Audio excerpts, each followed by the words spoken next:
Hola mis amigos, bienvenidos a El Poder de la Enseñanza, su canal. Soy Omar Pérez, muchas gracias por acompañarme como cada semana. Muchísimas gracias por suscribirse a este canal. De verdad, estamos creciendo y es un gusto para mí el poder saber de que les agrada las clases y que obviamente cada semana seguimos pendiente de las clases y seguimos pendiente de poder aprender. El objetivo obviamente no es solamente brindar información, sino brindarles alternativas para que puedan enseñar ese conocimiento a los demás. Y obviamente poder edificarnos todos en venir a Cristo, que ese es el objetivo. Siempre leo sus comentarios, saludo a todos que nos siguen de todos los lugares, de México, de Guatemala, de Honduras, de Estados Unidos mismo, de la habla hispana y de Sudamérica. Muchas gracias por acompañarnos. Esperamos que sea útil esta clase. Estamos en el Nuevo Testamento. Ya hemos entrado al mes 8 o el mes octavo, que es el mes de agosto. Veremos la clase esta semana del 7 de agosto al 13 de agosto del manual Ven, sígueme de la Iglesia de Jesucristo de los Santos de los Últimos Días. Pero ahora entraremos al siguiente libro después de los libros que hemos visto, que son los libros sinópticos, con el cual sigue después Hechos y ahora sigue el libro de Romanos. Veremos el libro de Romanos, el cual lo han dividido en dos secciones, en dos clases, a pesar que es un poquito extenso, pero en la primera clase, que es el día de hoy, veremos Romanos del 1 al 6. Así que vamos a ver esta semana. Saludo a todos los que nos siguen, agradezco una vez más muchísimo a los que se suscriben y le dan like, y a los que obviamente no les agrada, pues también le pueden dar la manito hacia abajo. Aquí hay libertad. La libertad y hay albedrío para poder disfrutarlo. El ser humano siempre tiene que ser libre. Eso se nos enseña en la iglesia. El albedrío de poder elegir entre el bien y el mal, el poder elegir me gusta o no me gusta, el poder elegir una cosa o la otra. Eso siempre debe estar en uno. Es verdad. Es más, incluso hasta nuestros hijos tienen que tener la libertad, pero obviamente de acuerdo a las edades tienen que tener una libertad controlada, una libertad supervisada, ¿verdad? Eso que lo hemos aprendido y lo hemos visto. Así que es un grato gusto poder compartir el Evangelio con todos y edificarnos todos. Vamos a entrar a lo que es la clase. El título de la clase el día de hoy es El poder de Dios para salvación. El poder de Dios para salvación. Esto está basado en el versículo 16 de Romanos capítulo 1. Y dice, porque no me avergüenzo del Evangelio, porque es poder de Dios para salvación a todo aquel que cree, al judío primeramente y también al griego. Fin del versículo. Hoy veremos otro libro, como les he mencionado, el libro de Romanos. Conoceremos un poquito más de las enseñanzas de Pablo. Seguimos con el gran Pablo. Veremos el libro de Romanos, el cual consta de 16 capítulos. Y lo dividiremos en dos clases según el manual. Hoy veremos Romanos del 1 al 6 y la próxima clase veremos ya la parte final del 7 al 16. Es un poquito extensa. 7 al 16 veremos, ojalá que nos alcance el tiempo. Para poder conocer un poco más del libro de Romanos, hay que entender, haciendo un breve resumen, un resumen rápido, hay que saber de que esta carta es una carta, antes era así se enviaban las conferencias que realizaba Pablo, que realizaba poder enseñarle a la gente, lo enviaba a través de cartas. Enviado desde Pablo, obviamente, que estaba en Corinto, ahí se encontraba, así que esta carta es escrita en Corinto, el lugar se llama Corinto. ¿A quiénes? A todos en Roma, ¿no? A todos los que se llamaban ser santos. Es decir, esta carta no está hecha para investigadores, sino para ya la gente que conoce el Evangelio. Probablemente se escribió a principios del año 58 después de Cristo. ¿Qué quiere decir? Si Jesucristo vivió hasta los 33 años y esto es en el año 58, más o menos 25 años ya pasaron después de la muerte de Cristo. Promedio. El propósito de este libro es preparar a los miembros romanos para su visita prevista y refutar las falsas enseñanzas de los judaizantes. Ya hemos visto quiénes son los judaizantes también, aquellos judíos obviamente que ya estaban avanzando o habían ido cambiando al nuevo evangelio que era la aceptación de Cristo. ¿Cuáles son los temas que se va a tratar en Romanos? La paciencia, el juicio de Dios, la justificación por la fe, el pacto bautismal, la elección condicional, las leyes morales del Evangelio.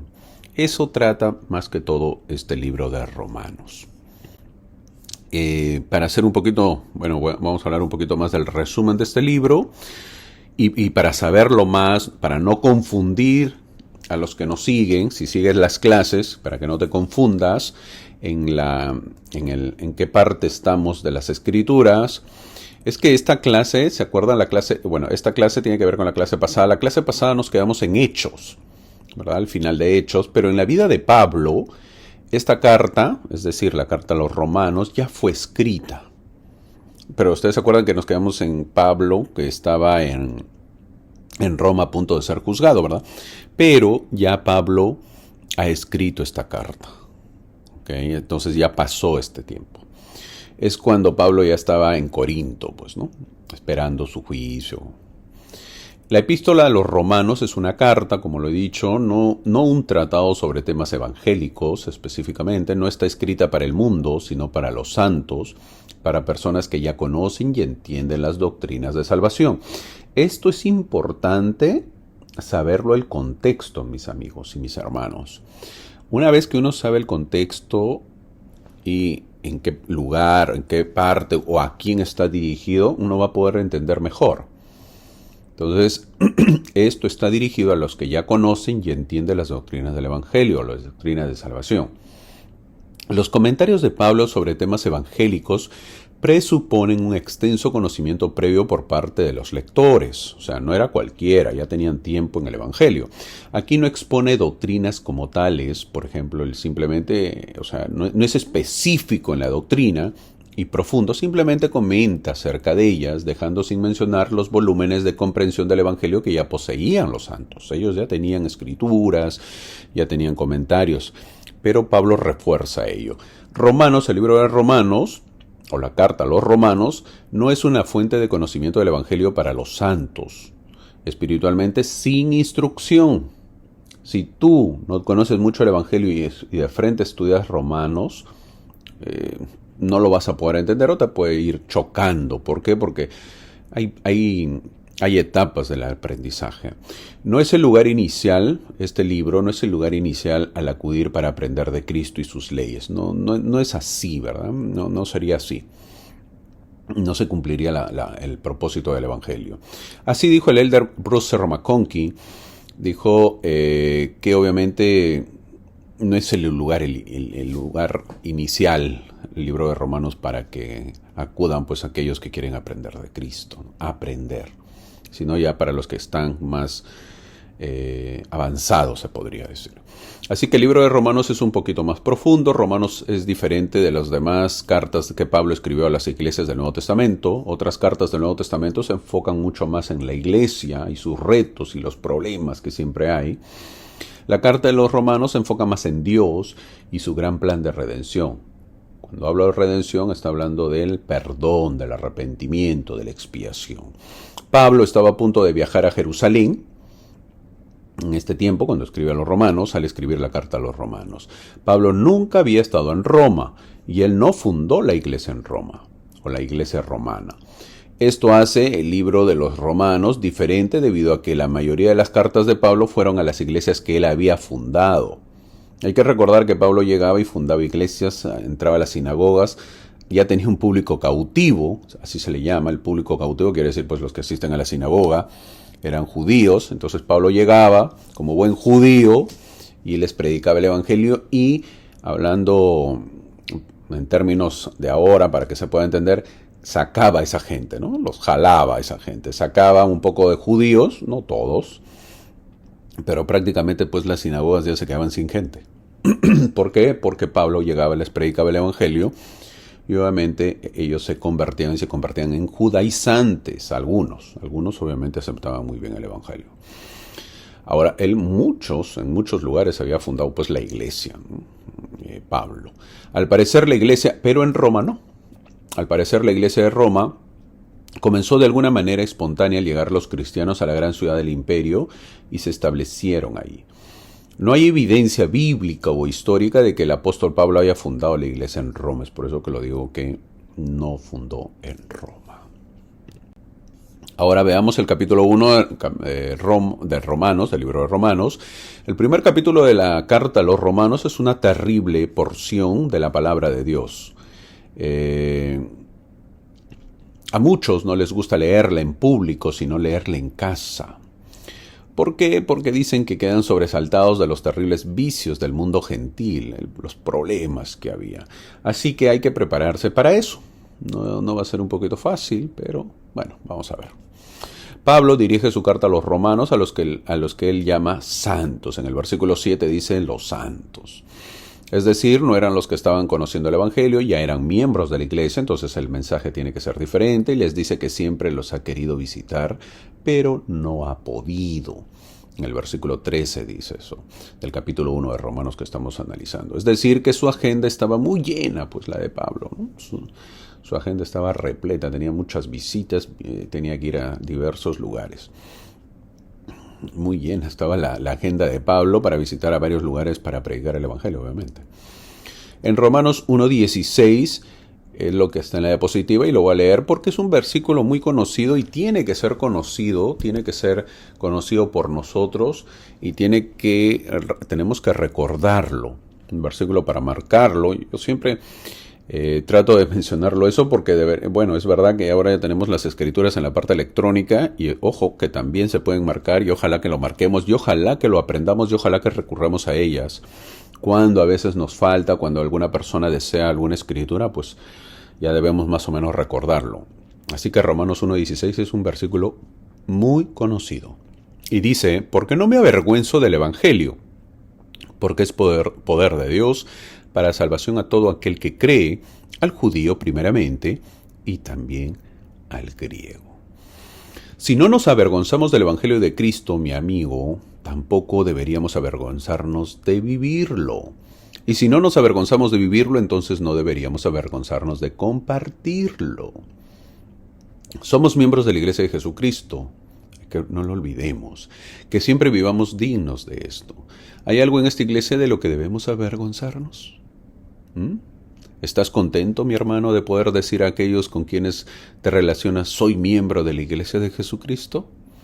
¿Te avergüenzas del Evangelio en este 2023? Quizás sí porque no sabes mucho y quieres enseñar y no puedes, o no sabes cómo hacerlo. Para muchos nos resulta fácil, pero no para todos. Te cuento, cuando llegué a la misión el primer día vino otro compañerismo e hicimos cambios de compañeros. Es una historia muy antigua de mi época. El elder con quien yo iba a visitar a una familia se encontró en el camino. Yo tenía el primer día. Un día tenía en el campo misionario. Entonces, ese compañero con quien yo iba, que no era mi compañero, pero hicimos intercambio, con quien iba, yo lo iba a acompañar porque íbamos a ir a visitar una familia. Y en el camino se encontró con su amigo de colegio. Él vino en dirección nuestra y el elder lo saludó. Su amigo le hizo una pregunta. ¿Qué haces? Es la clásica pregunta. ¿Por qué estás vestido así? Le dijo. Una vez más, era mi primer día en la misión y obviamente que yo escuchaba, ¿no? Estaba callado. El elder le dijo que era misionero de la Iglesia de Jesucristo. No seas loco, le dijo su amigo. Ponte a estudiar o a trabajar. El elder, muy calmado, le compartió su testimonio. Luego su amigo se fue. Nosotros seguimos caminando y el elder me dijo, él siempre en el colegio era así. No ha cambiado. El elder no me dijo, pero yo vi que en ningún momento se avergonzó. Siempre fue firme y constante con su testimonio. Eso me sirvió muchísimo, porque todos los misioneros saben que al comienzo tu compañero te enseña cómo tocar una puerta, en los lugares donde se toca puertas, cómo hablar en público, cómo hablar con el investigador y cómo presentar tu mensaje.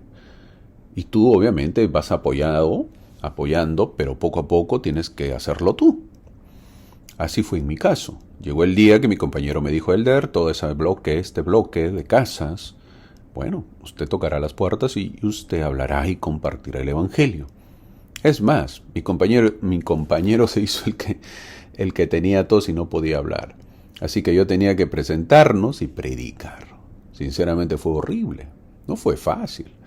tenía que vencer el miedo, el temor y la vergüenza. Era un misionero de Jesucristo. Quizás te pase lo mismo, mi hermano. Quizás te avergüences por tu vida, por tus estudios, por tu trabajo, por tu familia o por donde eres. No tengas miedo. No tengas miedo o vergüenza. Comparte el Evangelio.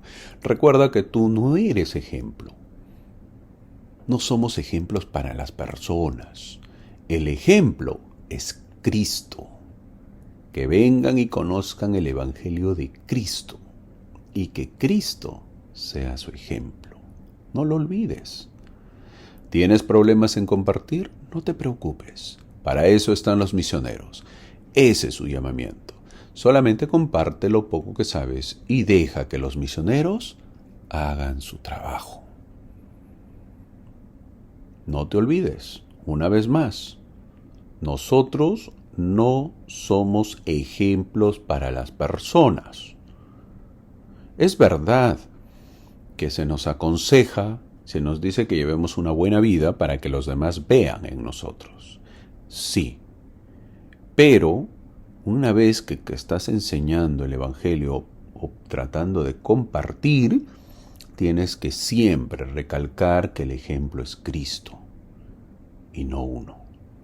El Evangelio es poder para salvación, es la única manera o forma que te salves o que se salven las personas, no hay otra forma o manera. Si una persona cree en el Evangelio, está empezando su proceso de salvación. ¿Te imaginas? Salvarse, mi hermano. Sí, mi hermano. Se va a salvar la persona. Y no solo ella, porque quizás esa persona sea el inicio de muchas más personas que le acompañarán. En este versículo también dice que el Evangelio irá primero a los judíos, a los escogidos, y luego a los griegos. Ese es el orden. Una vez más, en este versículo al final dice que el Evangelio irá primero a los judíos, a los escogidos y luego a los griegos. Ese es el orden. No olvidemos que Pablo escribe a los romanos que ya son gente que conoce el Evangelio. En el versículo 18 dice, porque la ira de Dios se revela desde el cielo. Fin del versículo. Pablo habla de la ira de Dios, algo muy fuerte para nosotros, pero verdadero. Pero esto va junto al versículo 16, donde Pablo nos habla de la salvación y nos preguntamos entonces, ¿de qué somos salvos? Somos salvos de la ira de Dios, la cual merecemos justamente. La meta de Pablo no es el proclamar las buenas nuevas, porque este pueblo ya las conoce, sino demostrar la necesidad absoluta de las buenas nuevas de salvación de la justa ira de Dios. El versículo 16 está unido al versículo 18. ¿Salvación? Pero sí, el pueblo ya estaba salvado. Sí, pero ahora está hablando de la salvación de la justa ira de Dios. Es decir, un nivel más arriba. Hermanito, ya me perdí. No entendí. Ok, te explico. ¿Qué pasaría si a nosotros los domingos nos enseñan las charlas para miembros nuevos? No habría ninguna razón porque ya nosotros pasamos eso, ¿verdad? A nosotros no nos enseñan con el deseo de que nos bauticemos, ¿verdad? Pablo también enseña así. No enseña a gente que no conoce el Evangelio, sino a gente que ya conoce el Evangelio y les enseña las buenas nuevas de salvación de la justa ira de Dios. Y el versículo 21 recalca porque la raza humana es culpable. Vamos a leer lo que está en la diapositiva, versículo 21 y 22.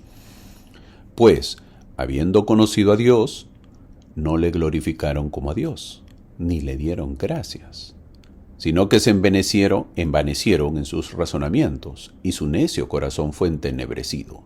Profesando ser sabios, se hicieron necios. Pregunta, ¿conocían a Dios? Por supuesto. ¿Cuál era el problema entonces? Que conociendo a Dios no le glorificaron, ni le agradecieron, dice el versículo. ¿Sabías que nosotros supuestamente somos los que más conocemos a Dios? ¿Lo sabías? Nosotros tenemos más escrituras que el resto. Por lo tanto, sabemos más.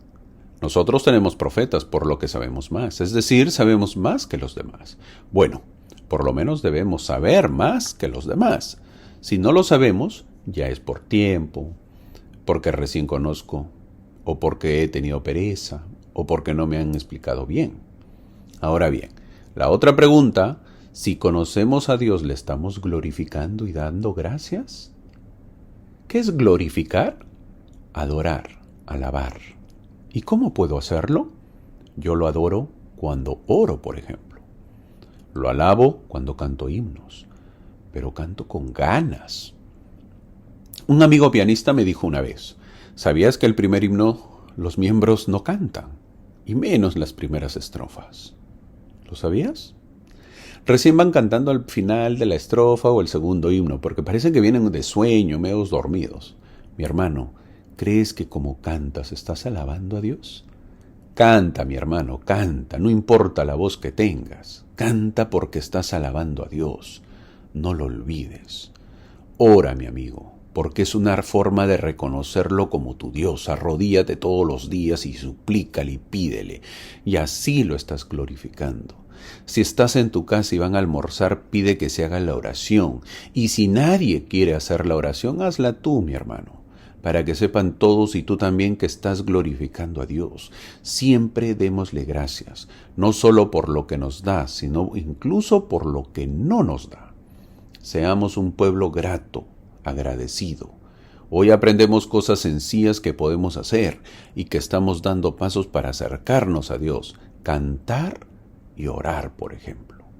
El versículo 22 es duro, porque dice que, siendo sabios, se hicieron necios. Así que nosotros podemos estar en ese nivel. Muchos nos creemos sabios y quizás también seamos necios, cuando debemos estar siempre atentos a no serlo. ¿Qué hace Dios ante un pueblo que no lo glorifica, no le agradece y se vuelven necios? El versículo 24 dice algo duro. Los entregó a la inmundicia. ¿Y por qué? ¿Recuerdas el versículo 18? Dice, la ira de Dios se revela. Es decir, que Dios en su ira deja solo al ser humano. Al dejarlo solo al hombre, cae en la inmundicia y viene la destrucción del hombre. El versículo 25 sigue diciendo, ¿por qué sucede esto? Dice lo siguiente, cambiaron la verdad de Dios por la mentira, honrando y dando culto a las criaturas antes que el Creador. Fin del versículo. Es decir, adoran a la criatura antes que a Dios. Habían caído muy bajo. No puede ser que adoremos una estatua, que lo adoremos como Dios sabiendo que ha sido creado por un ser humano. Esto no tiene sentido. O si no, muchos en lugar de adorar a Dios, adoran la apariencia física. Es verdad que lo importante es la buena salud, antes que darle más importancia a la buena apariencia. En los gimnasios se puede ver cómo el hombre ama y adora su imagen o apariencia, en lugar de adorar a Dios. Adora su propia imagen, el ser humano. De este modo el hombre adora a la criatura en lugar del Creador. ¿Se han dado cuenta que en los gimnasios están rodeados de espejos? Al hombre le encanta mirarse a sí mismo. La vanidad, ¿verdad? Está preocupado por su cuerpo, por su físico. Esto se llama narcisismo. Hay que ir aprendiendo algunas palabras. Narcisismo. Alguien que siente admiración excesiva y exagerada por sí mismo. ¿Cómo se llama eso? Narcisismo. No digo que esté mal ir al gimnasio para hacer deporte, mi hermano. Si vas al gimnasio porque adoras tu imagen, eso no es correcto. Nosotros amamos a Dios antes que nuestra imagen incluso. ¿Qué sucede cuando cambiamos nuestra imagen de adoración? Lo dice el versículo 26. Por esto Dios los entregó a pasiones vergonzosas. Fin del versículo. Esto da comienzo a unos versículos en donde Pablo describe el pecado y la corrupción del mundo pagano de una forma directa, muy asombrosa. Roma puede haber sido la capital cultural y política en ese momento, pero también fue la capital del pecado sexual y la homosexualidad. Pablo no podía darse el lujo de evitar este tema, ya que era tan frecuente entre los romanos de la época.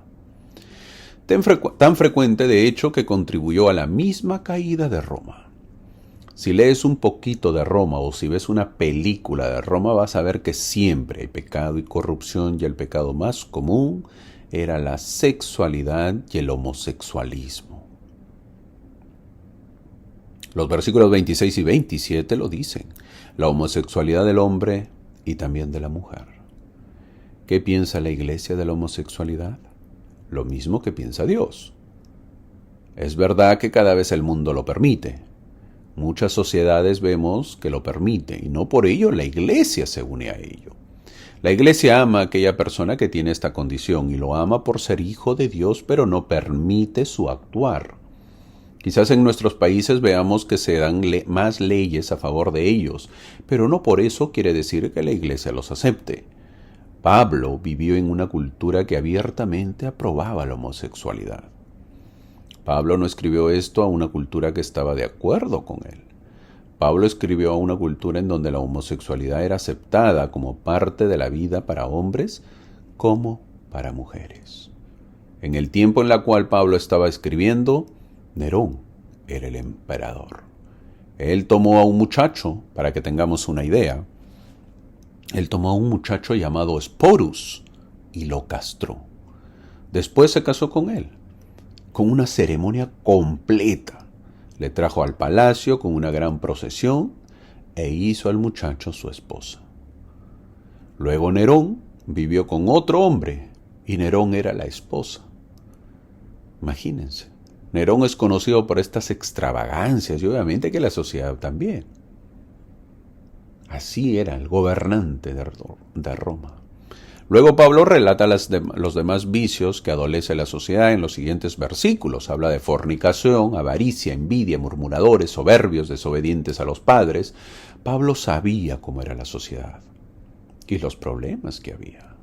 Pero también sabía que el pueblo de Dios conocía el Evangelio y que tenía que hacer lo que tenía que hacer. Es por ello que en el versículo 32 dice: quienes habiendo entendido el juicio de Dios, que los que practican tales cosas son dignos de muerte, no solo las hacen, sino que también se complacen con los que las practican. Fin del versículo. Nosotros entendemos el pensar y entendemos el juicio de Dios. De nosotros dependerá si somos permisivos con todo lo que ha narrado Pablo. No es fácil vivir en estos tiempos. Cada día escuchamos nuevos géneros, nuevos colores, nuevos gustos y deseos. No creas que Dios lo permite, mi amigo. Tengamos cuidado. Creo que el año pasado lo mencioné en una clase del Antiguo Testamento, y si no estuviste, no lo escuchaste, bueno, lo voy a recordar. Hace mucho tiempo la iglesia subvencionaba lo que era el ocultismo. ¿Qué es subvencionar? Subvencionar quiere decir que apoyaba económicamente. Bueno, el ocultismo. ¿El ocultismo cuáles son? Los Boy Scouts. Lo que viene a ser los Boy Scouts, que viene... es decir, la iglesia pagaba por cada joven para que pueda participar del ocultismo. No era gratis, ¿eh? Obviamente el ocultismo cobraban y la iglesia pues tenía que pagar. Estoy hablando de Estados Unidos, por si acaso, también. Pero el ocultismo cambió porque quiso adaptarse a lo que vive la sociedad. Y la iglesia tuvo que retirarse. Es decir, dejar de subvencionar. A partir del 31 de diciembre del año 2019, la iglesia se apartó del ocultismo. La iglesia decidió que en lugar de dar ese dinero, que se pueda invertir en los programas de los jóvenes y que los líderes puedan salir con sus jóvenes, y eso es bueno porque es lo que sucede en todo el mundo. Los líderes deben estar con sus jóvenes. Qué curioso. Escuchen esto. Qué curioso que al año siguiente los Boy Scouts se declararon en bancarrota. La iglesia en ese entonces tenía en promedio más de 400,000 jóvenes y representaba más o menos el 20% de los Boy Scouts en Estados Unidos. Ahora, ¿por qué lo menciono? Por lo que hablamos. La homosexualidad, por eso lo menciono. Los Boy Scouts tenían jovencitos. Los Boy Scouts enfrentaron muchísimas, después, demandas de abuso sexual. Mi hermano, ¿por qué lo menciono? Porque no podemos ser ajenos a lo que sucede en nuestra sociedad. Cuidemos a nuestros jóvenes. Por cierto, los jóvenes son entrevistados por los líderes, así dice el manual, ¿verdad? Y las normas de la iglesia. No los dejemos solos. ¿Tienen entrevistas? Estemos afuera esperándolos. Las entrevistas no son para profundizar el tema sexual del joven, sino son entrevistas espirituales para ayudar al joven. Si eres un líder, mi hermano, no te involucres en temas sexuales. No ahondes en temas personales. Las preguntas que un líder debe hacer son bien claras, que están en los manuales. No profundicemos, y eso aplica también para los adultos. Un líder no debe estar preguntando los pormenores de un tema sexual. Así no se ayuda. Como dijo Pablo, digamos nosotros, soy así con los jóvenes y con mi familia porque he entendido el juicio de Dios. Hace años, una hermana le dijo a su esposo lo que el líder le había preguntado en una entrevista.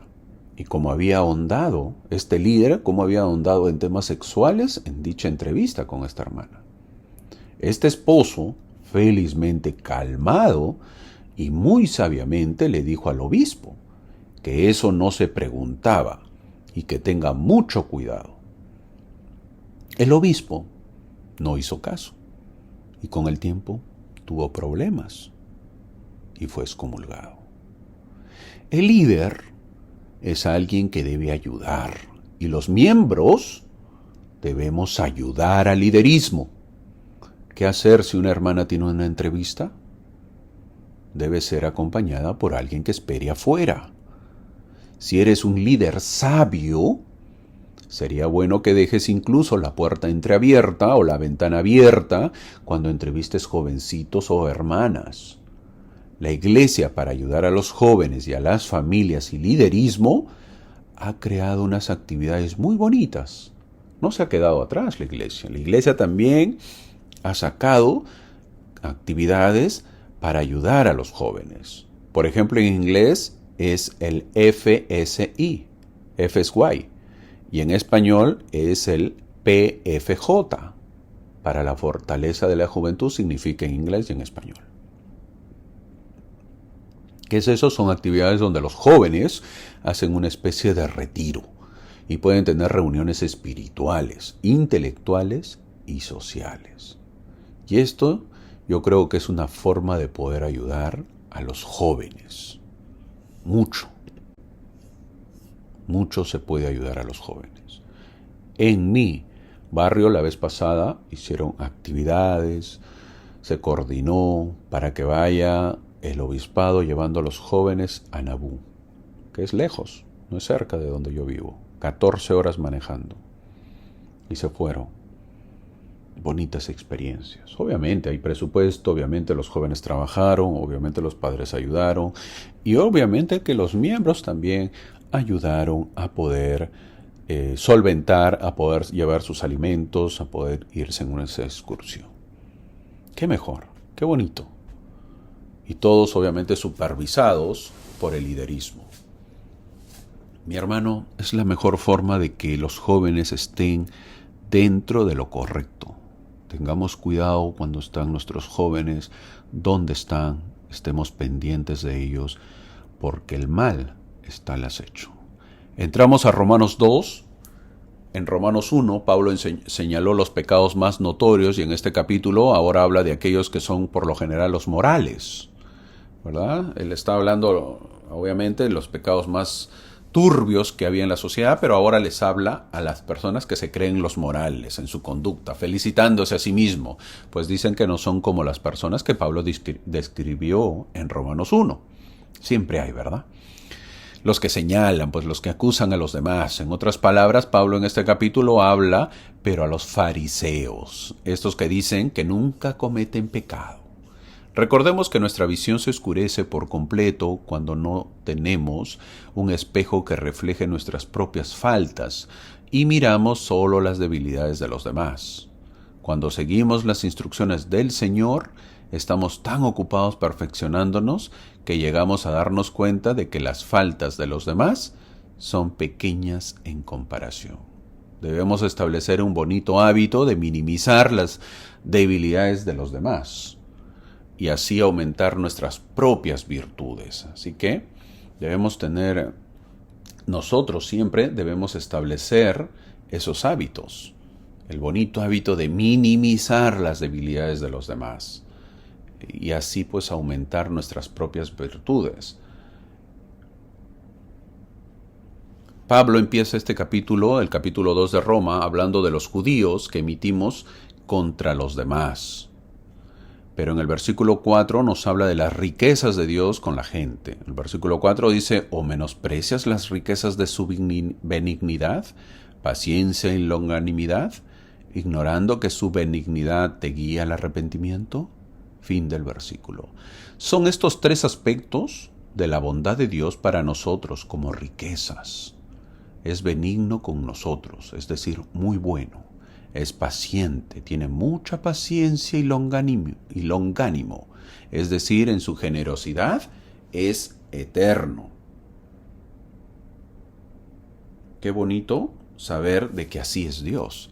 Luego nos dice el versículo 9 que el juicio viene sobre todo el que hace lo malo, y este juicio viene al judío primeramente. Si ellos son los primeros en la fila para el evangelio, y los primeros en la fila para la recompensa, entonces ellos también son los primeros en la fila para el juicio. Es lo justo, ¿verdad? Este capítulo tiene un versículo central. ¿Y cuál es? El versículo 11. El versículo 11 es el versículo central que dice, porque no hay acepción de personas para con Dios. Fin del versículo. El hecho de que Dios no haga acepción de personas significa que los ama tanto como ama al obispo, a la presidenta de la Sociedad de Socorro, al presidente de Estaca o a las autoridades generales.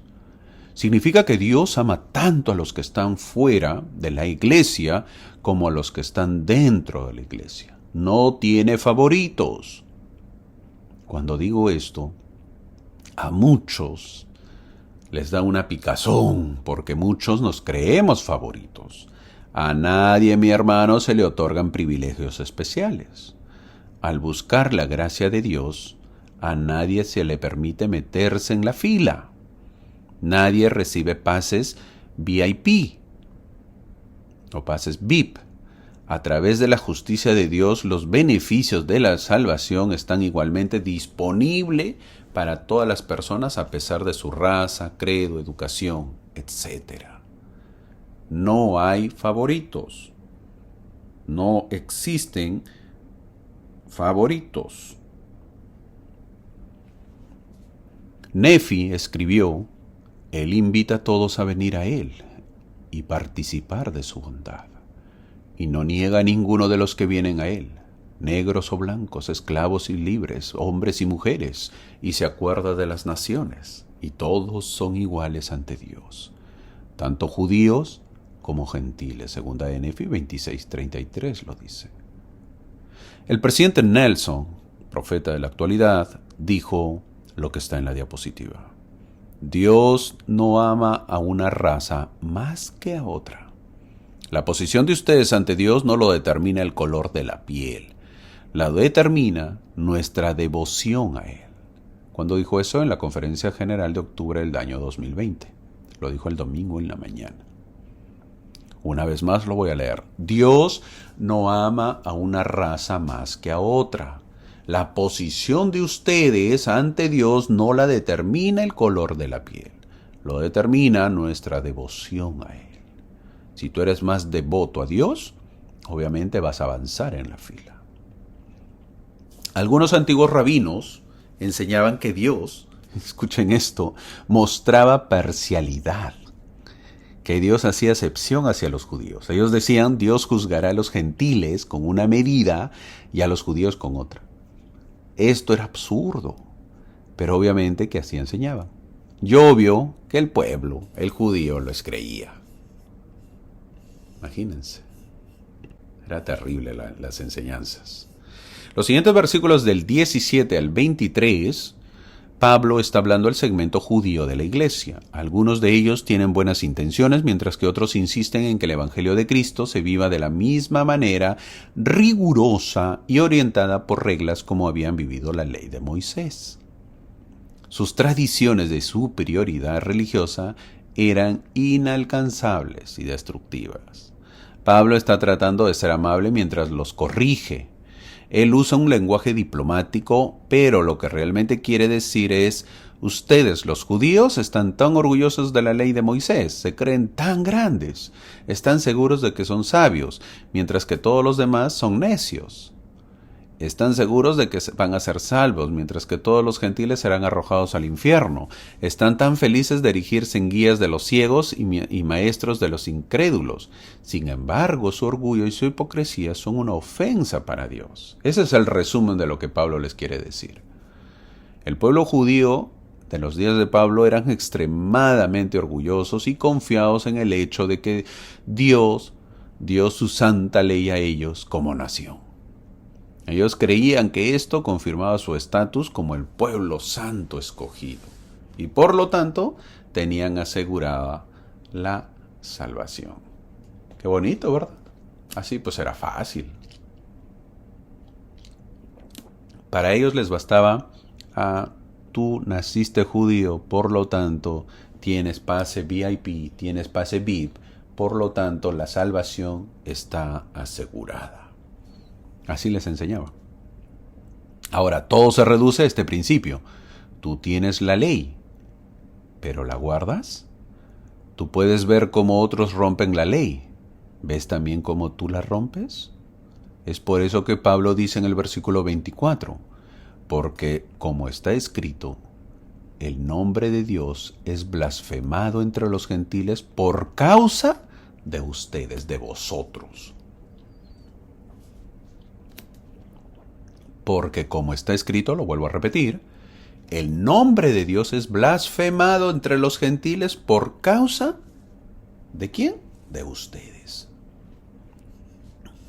Pablo les recuerda a los judíos de que Dios había dicho en el Antiguo Testamento que el fracaso del judío de obedecer a la ley ha causado que los gentiles blasfemen en contra de Dios.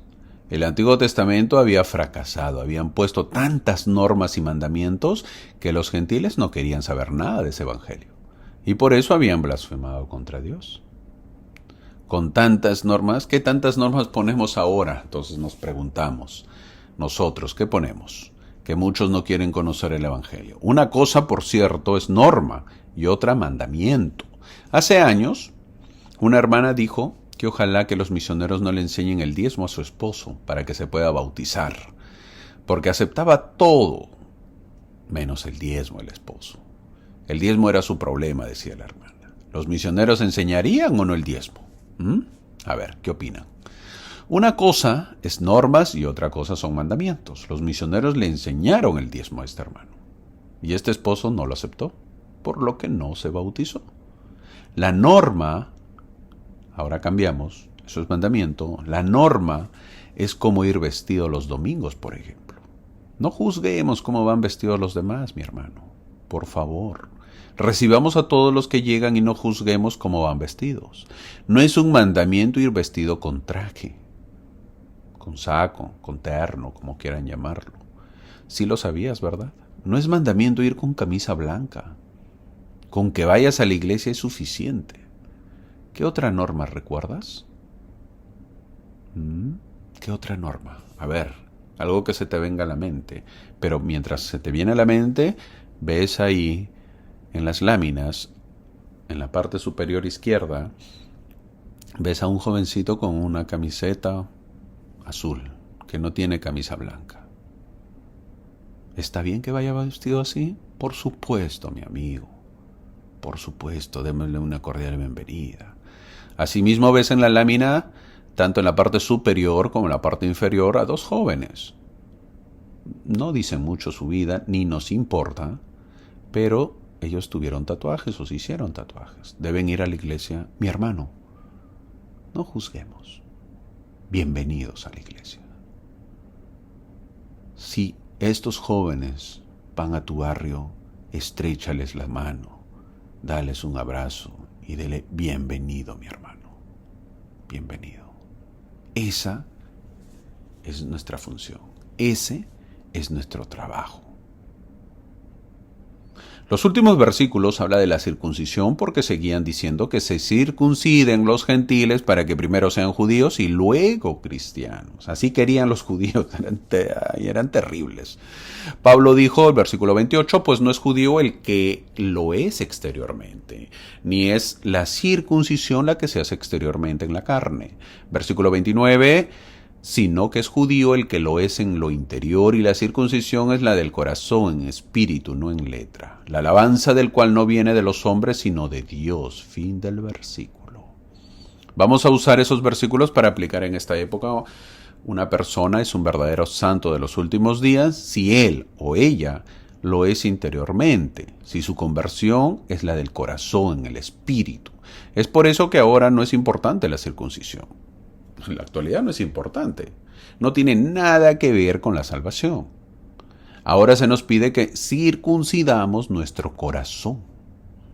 Si poco a poco va cambiando nuestra vida, eso es lo importante. Mi hermano, no seamos santos exteriores, sino interiores. El traje que usamos los domingos no nos hace santos. La camisita blanca no nos hace santos. El traje elegante que nos ponemos los domingos no nos hace puros. Si Pablo nos viera ahora, ¿qué diría de nosotros? Que nuestro interior también refleje el amor de Dios. Eso es el objetivo. En Romanos capítulo 3, Pablo se enfrentó a un dilema. Los judíos de la iglesia romana estaban enseñando que la justicia venía al vivir la ley de Moisés. Para ellos el poder de la expiación era un concepto nuevo. No entendían cuánto necesitaban la gracia salvadora de Jesucristo. Ellos pensaron erróneamente que podrían llegar al cielo por sus propios méritos y simplemente guardaban la ley. Además, criticaban a los miembros gentiles que no guardaban todas las reglas rabínicas de la ley mosaica. Pablo está en un dilema. ¿Qué hace Pablo para contrarrestar esta falsa doctrina? Les enseña la necesidad de la fe, la gracia y la misericordia de Dios. Explica por qué es necesaria la expiación y cómo funciona. Aquellos que malinterpretan los escritos de Pablo parecen olvidar su propósito al escribir. En el espectro de la fe y las obras, los judíos estaban tan alejados del extremo profundo que necesitaban ser llevados nuevamente al centro. Ahora, muchas iglesias han usado la doctrina de este capítulo para irse por el otro lado, enseñando que la fe es el único requisito para la salvación. ¿Esto es verdad? No. La fe no es el único requisito para la salvación. Empezando, dice el versículo 1, ¿qué ventaja tiene el judío? Pablo es así de directo. Pablo sabe que hay muchas ventajas que Dios dio al pueblo judío, en particular. Él les confió a ellos la palabra de Dios, versículo 2, el cual habla de la revelación escrita de Dios antes del tiempo de Jesús. Él le dio al pueblo judío su palabra, y ese es un regalo indescriptible. Pablo sigue diciendo que todos estamos bajo pecado, versículo 9. Así empieza a poder enseñar el Evangelio nuevo. Al estar todos bajo pecado, la ley mosaica era suficiente para salvar. Veamos qué dice Pablo. 3:21. Romanos capítulo 3, versículo 21. Pero ahora, aparte de la ley, se ha manifestado la justicia de Dios. Fin del versículo. El gran plan de felicidad de Dios era un misterio para los judíos, porque no entendían el simbolismo de la ley de Moisés. Pero ahora, dice Pablo, la justicia de Dios se revela. Cuando Pablo escribió esta epístola, la ley de Moisés había existido durante 1500 años. La idea de que Jesús podía redimir a Israel por lo que sufrió en Getsemaní y en el Gólgota, para el judío era nueva, ya que había ocurrido hace solo 25 años.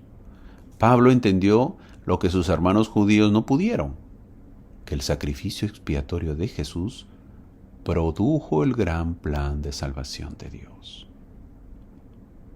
Se convirtió en el gran símbolo de la justicia y el amor de Dios.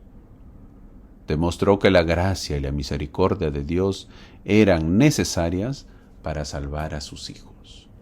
Era prueba del plan de Dios, porque tanto amó Dios al mundo que dio a su Hijo unigénito.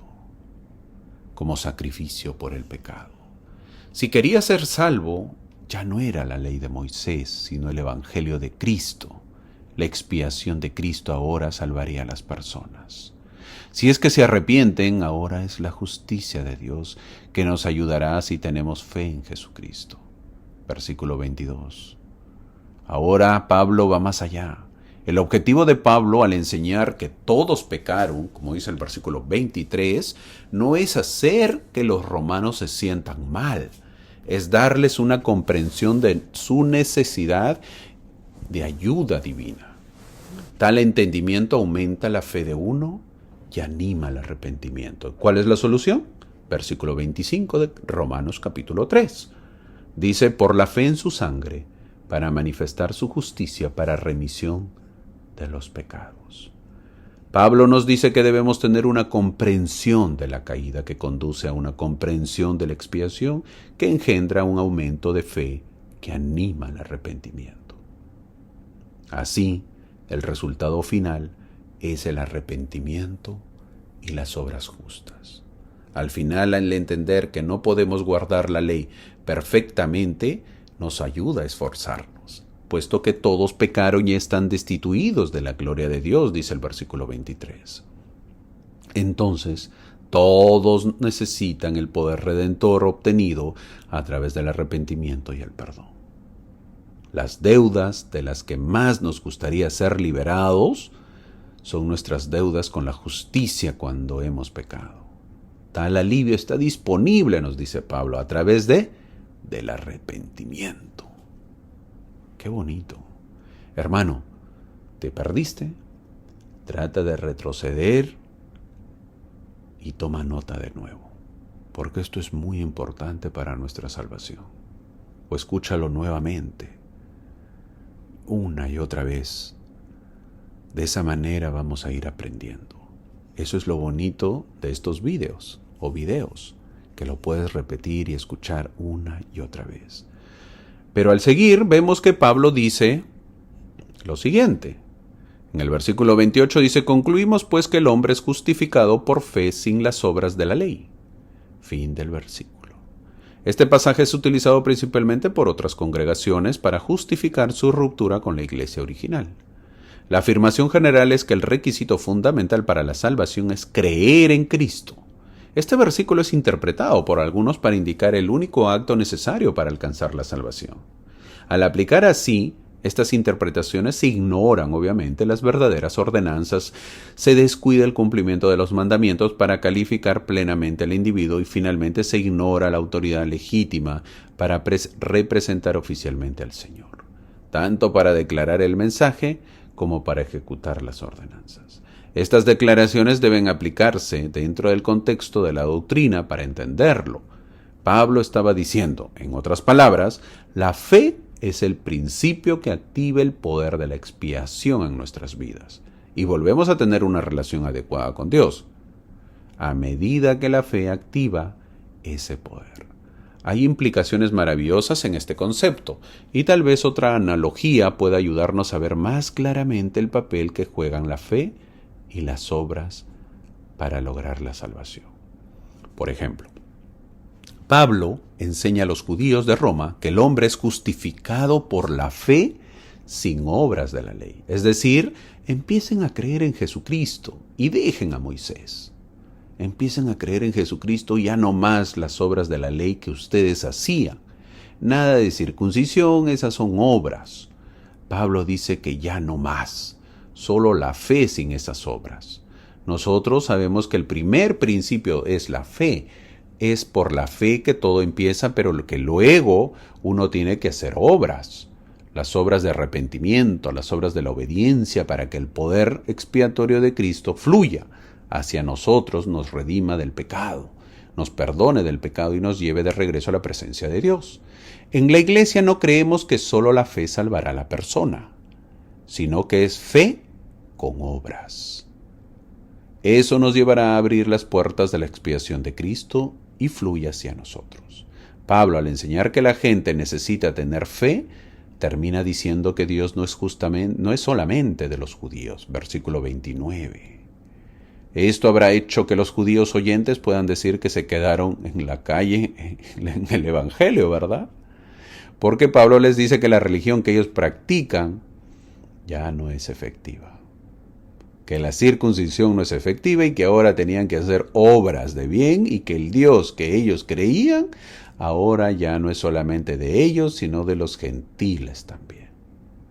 Para entenderlo mejor, Pablo les quitó el pase VIP o pase VIP a los judíos que creían que lo tenían para entrar al reino de Dios. Pablo les dice que el pase está para todos si tienen fe y hacen obras para que surta la expiación realizada por Cristo. Mi hermano, si tú vinieses de una religión que tiene más de 1500 años cumpliendo las normas y viene Pablo, ¿lo dejarías por unirte a un nuevo evangelio? Difícil, ¿verdad? Muy difícil. No era fácil. No era fácil. El problema, como estamos viendo, es si los no judíos están obligados a cumplir la ley de Moisés, sí o no. Ese es el problema. Es por eso que Pablo tiene que enseñar el evangelio de una manera muy didáctica y desde abajo, diciendo que la salvación se obtiene por la gracia y por la fe. En otras palabras, que tanto los judíos como los no judíos son salvos por la fe en Cristo. Los judíos a quienes Pablo les está hablando todavía tienen algo de orgullo como los fariseos. Necesitaban que se les recordara su propia debilidad y nulidad ante Dios. La actitud de los judíos conversos había sido mala hacia los gentiles. Creyeron en sus corazones: Dios, te doy gracias porque no soy como los demás hombres, incircuncisos, impíos, ignorantes de la ley. Así oraban. Pablo estaba tratando de enseñarles a pensar más como el publicano y menos como el fariseo. No era fácil, ¿eh? Les habla del gran padre Abraham. Era sagradísimo, pues, el gran Abraham. Pablo se enfrenta a una arraigada tradición religiosa entre los miembros judíos de la iglesia. Eran culpables hasta cierto punto de la justicia propia de sus padres, porque seguían esa tradición. Eran farisaicos en 3 puntos. Estaban circuncidados y pensaban que los miembros gentiles también deberían serlo. Creían que la justicia venía por la ley de Moisés y esperaban que los miembros gentiles se ajustaran a su tradición religiosa. Y creían que habían sido escogidos por linaje, diciendo dentro de sí mismos: tenemos a Abraham por padre. Esos 3 puntos caían los fariseos. Para disipar estas nociones falsas, Pablo usa a Abraham como ejemplo de los primeros versículos. Su elección es brillante en los 3 puntos. De acuerdo con las nociones judías, Abraham es el hombre más justo que jamás haya existido. Sin embargo, Pablo demuestra que Abraham mismo no podía reclamar justicia basada en la circuncisión, la ley de Moisés o la genealogía. ¿Por qué? Recordemos un poquito. Cuando Abraham obtuvo el favor de Dios, no estaba circuncidado. Vivió siglos antes de la ley de Moisés, y su padre, Taré, así se llamaba, era un hombre malvado e idólatra. Eso dice la perla de gran precio. Por lo tanto, los gentiles en la iglesia no deberían ser forzados a conformarse a las tradiciones judías. Ellos podían alcanzar la justicia como lo hizo Abraham, aunque no se circuncidara. Versículo 11. Así dice. Entonces no necesitaban ni la circuncisión, ni la ley de Moisés, ni descendencia directa a través de Abraham para ser recipientes de la promesa, porque eran de la fe de Abraham. Versículo 16. Mi hermano, seguro que estás pensando: ¿por eso era el problema? Aunque no lo creas, así es. Y no era fácil tener a los 2 grupos cómo enseñarles. Por eso he puesto en la imagen judíos y no judíos. Pablo demuestra mucho tino, paciencia y sabiduría al enseñarles. Un consejo te voy a dar de esto. Hace un tiempo, conversando con un amigo, me contaba que había un pastor que él seguía, que le gustaba cómo enseñaba y cómo explicaba las Escrituras, pero que no era de nuestra congregación. Él siempre lo seguía y lo escuchaba hasta que un día, oyéndolo atentamente, el pastor dijo algo que no concordaba con nuestra doctrina. Me dijo que lo que decía no estaba bien y se quedó pensando: ¿cómo he podido seguir a este pastor sabiendo que es de otra congregación? Ten cuidado, mi hermano. Te pueden confundir y tu fe puede verse envuelta en problemas espirituales.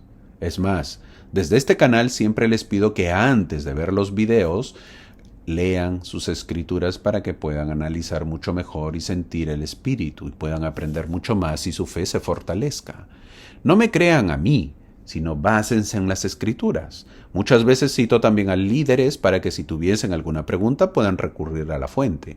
Siempre después de citar a algún líder, digo dónde lo encontré y ustedes pueden corroborarlo. ¿Por qué menciono esto? Porque los judíos y los no judíos estaban envueltos en un dilema. Y Pablo, que ha sido llamado, les explica. Eso es lo importante de tener líderes inspirados y llamados por el Señor. La importancia de tener un profeta, de tener apóstoles para que guíen y orienten a su pueblo.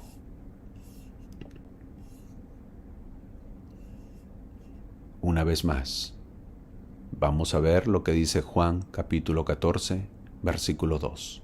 En la casa de mi Padre muchas moradas hay. Si así no fuera, yo os lo hubiera dicho. Voy pues a preparar lugar para vosotros. Un versículo que estoy repitiendo, porque Pablo les dice eso a los judíos, les dice eso a los no judíos. Hay muchas moradas en la casa de Dios y nosotros nos estamos preparando para ellas. No hay una sola casa, mi amigo. Hay muchas. Y nosotros ya hemos visto cómo serán los reinos de gloria. Llegamos a Romanos capítulo 5. Hasta este punto en el libro de los Romanos, Pablo nos ha convencido de que el único modo de salvación es el ser justificado por gracia, por medio de la fe. Ahora él nos dirá cuáles son los beneficios prácticos, diciéndonos que es más que una idea interesante. Romanos capítulo 5, versículo 3 dice, y no solo esto, sino que también nos gloriamos en las tribulaciones, sabiendo que la tribulación produce paciencia. Fin del versículo. Pablo dice que la fe, determinada sometida a tales pruebas, producirá paciencia. Y esta perseverancia de la fe trae experiencia. La recompensa final de la fe probada es un carácter digno de una esperanza segura en el amor de Dios. Por lo tanto, Romanos establece una progresión para obtener el pleno favor de Dios. Primero la gracia y la justificación por medio de la fe, seguidas por las pruebas, seguidas por la perseverancia, seguidas por un carácter probado. Es ficción decir que las personas pasan por tales procesos sin usar su total resolución, recursos y poderes de decisión. Cuando lleguen los verdaderos Getsemaníes, solo la oración y la inspiración de Dios traerán la victoria. Solo la gratitud al Señor expiatorio puede dar sentido a la lucha constante. Versículo 5 de Romanos capítulo 5 dice, el amor de Dios ha sido derramado en nuestros corazones por el Espíritu Santo que nos fue dado. El amor puro proviene de una fuente pura, de Dios. Comienza con Dios, es extendido por Él al hombre y se derrama en el corazón de los hijos de los hombres. Como veremos, podemos amar a los demás puramente solo cuando buscamos y participamos del amor de Dios nosotros mismos, como explicó el presidente José Smith, lo que está en la diapositiva. El amor es una de las principales características de la deidad y deben manifestarlo aquellos que aspiran a ser hijos de Dios. ¿Dónde dijo eso? Enseñanzas del profeta José Smith, página 174. Una vez más lo leo. El amor es una de las principales características de la deidad. Deben manifestarlo aquellos que aspiran a ser hijos de Dios. En Romanos capítulo 6, Pablo dice en el versículo 1, perseveraremos en el pecado para que la gracia abunde. Fin del versículo. Nada hace más feliz a Satanás que los creyentes piensen que pueden pecar sin consecuencias. Este error atroz ha persistido a través de los siglos. Es un ejemplo clásico de Satanás tomando una doctrina verdadera, en este caso el don de la gracia, y distorsionándola para sus malos propósitos. Luego Pablo habla del bautizo en los versículos 3 y 4. Vamos a ver lo que dice la diapositiva. ¿O no sabéis que todos los que hemos sido bautizados en Cristo Jesús hemos sido bautizados en su muerte? porque somos sepultados juntamente con Él para muerte por el bautismo, a fin de que como Cristo resucitó de los muertos por la gloria del Padre, así también nosotros andemos en vida nueva. Estos versículos, otra vez, son para marcar, porque son para grabarse. Estos versículos son muy usados por los misioneros para explicar a los investigadores por qué nos sumergimos en el agua cuando nos bautizamos. La respuesta es por un simbolismo de la muerte y la resurrección de Cristo. La ordenanza del bautismo simboliza la muerte y el renacimiento de dos maneras. Se representan el triunfo de Cristo sobre la muerte física y la muerte espiritual. Primero, el hombre natural, el hombre carnal, debe morir. Es un enemigo de Dios. El bautismo simboliza esa muerte cuando el cuerpo es puesto en el agua tal como un cadáver es puesto en la tumba. El resultado es el nacimiento de un hombre nuevo, el hombre de Cristo, un hijo o una hija de Cristo. Si uno camina en una vida nueva, perseverando hasta el fin, él o ella vencerá la muerte espiritual. Aquí hay una declaración muy definida de por qué de que por medio del bautismo hemos sido trasplantados de la vida de pecado a la vida de fe y obediencia al reino de Dios. En otras palabras, obtuvimos una resurrección espiritual o transferencia de la vida de pecado al reino de Dios, donde el pecado no debería abundar. Veamos el segundo elemento simbólico, que es el triunfo de Cristo sobre la muerte física. Todos nosotros moriremos y nuestros cuerpos físicos serán puestos en la tumba como el cuerpo bajo el agua en el bautismo. Ser sacado del agua en el bautismo representa ser sacado de la tumba por el poder de la resurrección. De esta manera vencemos a la muerte física. Tanto la muerte física como la muerte espiritual deben ser superadas para que vivamos en el reino celestial. El acto mismo del bautismo por inmersión simboliza bellamente el triunfo de Cristo sobre todas las consecuencias de la caída, permitiéndonos obviamente regresar a la presencia de Dios. Al terminar la clase, mi hermano, hemos visto lo que dijo Pablo. No me avergüenzo del Evangelio que revela el corazón de Pablo. En una ciudad tan sofisticada como Roma, algunos se podrían de avergonzar por el Evangelio centrado en un Salvador judío crucificado, tomado como el pueblo de menor clase, pero Pablo no estaba avergonzado. Después de la visión que había tenido, que no era para menos, él tenía un fuerte testimonio como para avergonzarse, pero no lo hizo. En esta clase hemos aprendido que el judío o la persona religiosa puede pensar que él es salvo porque él tiene la ley, pero la ha guardado. El gentil puede pensar que él es salvo debido a que él no tiene la ley, pero ha guardado lo que le dicta su propia conciencia. Todo ser humano tiene conciencia. Las personas serán condenadas no porque han tenido la ley o no han tenido la ley, sino debido a que han pecado. El juicio por el pecado puede venir con o sin la ley. Quizás te hayas confundido, pero vamos con un ejemplo para entenderlo. Uno será juzgado por la palabra de sabiduría si conoce la palabra de sabiduría. Por supuesto, pero no todos lo conocen, por lo que los que no lo conocen no pueden ser juzgados por eso. ¿Alguien será juzgado por asesinato si no ha conocido el Evangelio? Este es otro tema, porque el Evangelio no solamente enseña que asesinar no es bueno, sino que tienen la luz de Cristo, lo que es la conciencia. Así dice Romanos capítulo 2, versículo 15. Y además que la sociedad también lo enseña, y por ello será juzgado. Es decir, que no podrá decir que yo no sabía porque no me enseñaron el Evangelio, aquella persona que asesina. No debemos dudar, mi hermano, de la sabiduría e inteligencia del gran Jehová. Él otorgará juicio o misericordia a todas las naciones según sus diversos méritos.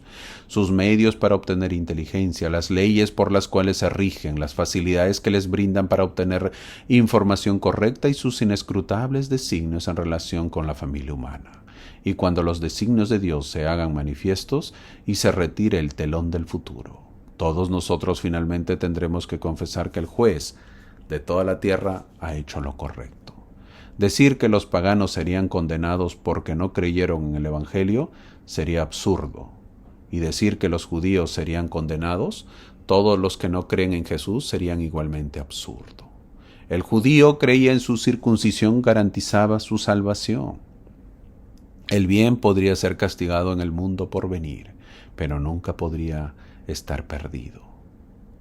En los días de Pablo, algunos rabinos enseñaban que Abraham se sentaba en la entrada del infierno y se cercioraba de que ninguno de sus descendientes circuncidados bajaran allí. Algunos rabinos también enseñaban que Dios juzgaría a los gentiles con una medida y a los judíos con otra, y que todos los israelitas tendrían parte en el mundo por venir, es decir, en la salvación. ¡Qué grave error! La carta a los romanos se centra en poder mejorar la relación entre los cristianos judíos y los no judíos en la iglesia de Roma. Tal como vemos la imagen, como dice, judíos y no judíos, la ley o la gracia. Y Pablo dice que explica que la ley no salvaría, la ley de Moisés, que la salvación vendría por la gracia. ¿Cuál gracia? La gracia de la expiación de Cristo, porque es gratuita. Pero para ello hay que tener fe en la expiación, creer en Cristo. Mi hermano, terminamos esta clase y esperamos que puedas saber que nos tenemos que centrar siempre en Cristo. Él es la razón principal del Evangelio y que nuestra fe y testimonio puedan crecer a través de las Escrituras porque es un poder de salvación. No quisiera terminar la clase sin comentarte algo si es que estás yendo al templo. Si estás yendo al templo, mi hermano, tiene algo que ver con la clase. Sí, el templo ha cambiado mucho. ¿Sabías? El templo ha variado mucho sus sesiones. ¿Por qué te comento esto? Porque la primera presidencia, que está dirigida o que está bajo el mando del presidente Russell M. Nelson, que es el profeta de Dios, junto con sus consejeros y junto al Corán de los 12 apóstoles, han decidido de que se pueda entender mucho más para que llegue a aquellas personas que no tienen mucha instrucción. Ese es el objetivo. ¿Y por qué? Porque se desea que así como Pablo, la gente lo entienda bien el Evangelio. Si una persona no entiende lo que hace en el templo, va a estar difícil que lo cumpla. Si tú ahora asistes al templo, o si no has asistido al templo y ahora lo vas a hacer, te darás cuenta que ahora está mucho más didáctico, mucho más simple, mucho más fácil de poder entender. Si antes había excusas de poder decir, pero yo no entendí lo que se hace, pues ahora cada vez las excusas irán desapareciendo. El objetivo, una vez más, es que el profeta recibe la revelación y obviamente que la revelación es que el pueblo entienda para que haga sus convenios. Igual que Pablo, como lo hacía en el Nuevo Testamento, como lo hacía en la carta a los romanos cuando enseñaba a los judíos y obviamente a los no judíos. Mi hermano, es el momento de poder entender poco a poco las Escrituras y poder aplicarlas en nuestra vida. Que tengamos una bonita semana, que tengamos una hermosa semana y qué mejor decir que no nos avergonzamos del Evangelio. Te espero la próxima semana. Gracias.